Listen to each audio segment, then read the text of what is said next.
The emotion wheel was created to help athletes change their emotions during competition to be closer to their ideal. All of us perform best when we have specific emotions present. For some athletes, like golfers, they want to have very little emotion. For linebackers in football, they might want to be very emotional. Even within certain sports, athletes have different preferences. This is really important, so listen up. Controlling your emotions can be the difference between winning and losing. So what if you don't have the ideal emotions before or during a competition? Do you know how to change them?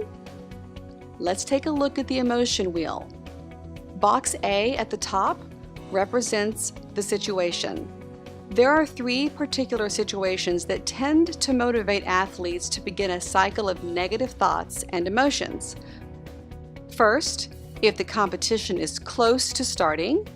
Second, if the score becomes close. And third, if you're trying to close out a competition. Obviously, it's the same word being used in different situations. The tendency is for athletes to think about the future. Box B is for future thoughts. Because of the situation, or maybe for other reasons, athletes often flip to the future and try to predict about what might happen. They also might begin to wonder what might happen if they win or lose. What if I lose really badly? I'd be so embarrassed. Or worse, what if my opponent is someone I should beat, but I choke? It's pretty clear that thoughts like this have consequences. Box C is nervousness, or other related emotions like anxiety and fear.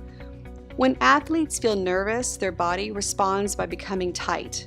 They begin to play cautious, conservative, and overly careful. I don't know anyone who enjoys playing this way, but many athletes experience it before and during every competition. Why would they do that to themselves? The answer is that they don't think they can control it.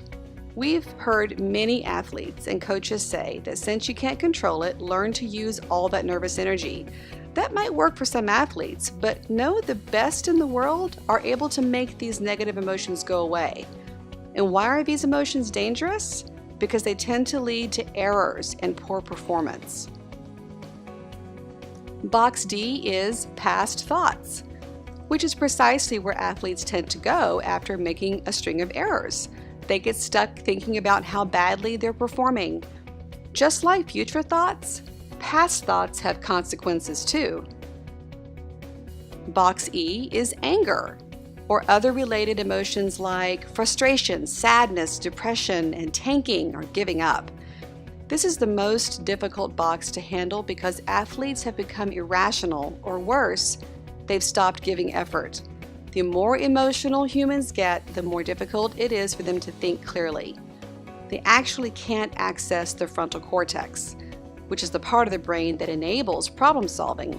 So if you get angry during competition, you're probably a very inconsistent performer. Have you caught yourself slipping into some of these negative patterns? Watch the next movie to learn how to control your mind and perform in your optimal emotional state.